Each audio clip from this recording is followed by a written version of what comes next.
जिल्हा कृषी अधीक्षक जे जिल्हा पशुसंवर्धन अधिकारी जे आहेत त्यांनी खोटा रिपोर्ट दिलाय म्हणून त्यांच्यावर गुन्हा दाखल करा,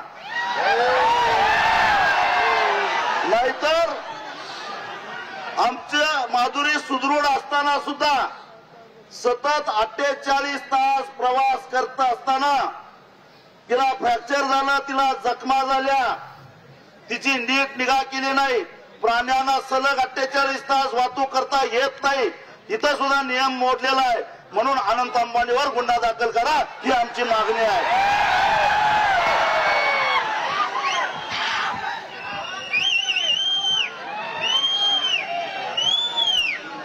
अनंत अंबानीच्या लग्नामध्ये ती मयुरी 3 दिवस आर्थरायटिस असताना सुद्धा उभी राहिले, त्यावेळी पेटावाले काय झक मारत होते काय?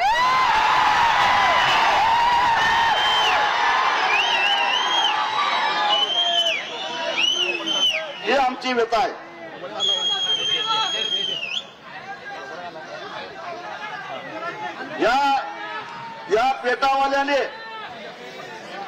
या पेटावाल्याने असंच आमच्या ज्योतिबाच्या सुंदर हत्तीबद्दल तक्रार केली, प्रकरण हायकोर्टात गेलं, सुप्रीम कोर्टात गेलं, सुप्रीम कोर्टानं जंगलात नेऊन सोडायला सांगितलं, सुंदरला जंगलामध्ये नेऊन सोडलं आणि 7-8 महिन्यामध्ये सुंदरचा मृत्यू झाला। त्या मृत्यूला हे पेटा जबाबदार आहे, लक्षात ठेवा।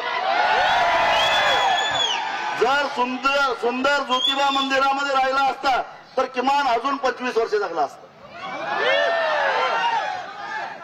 हे कसले मुक्या प्राण्यावर प्रेम करतायत?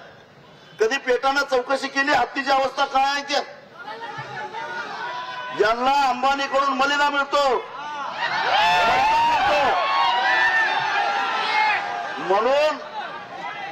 म्हणून या मुक्या प्राण्यांच्या मागे लागलेले आहेत।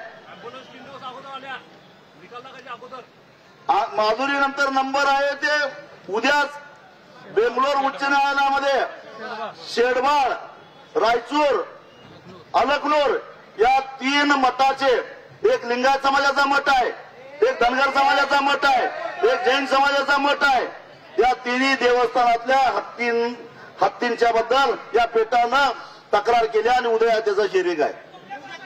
मी तुम्हाला आज सांगतो, जर आपण गप्प बसलो तर बेंगलोर हायकोर्टाचा निकाल सुद्धा हे 3 हत्ती त्या वनताराला द्या झाल्याशिवाय राहणार नाही याची मला खात्री आहे। नाही त्याच्यानंतर आपल्या तासगावच्या गणपतीच्या हत्तीचा नंबर येणार आहे, त्याच्यानंतर कुंजवनच्या आणि कुंतगिरीच्या हत्तीचा नंबर येणार आहे।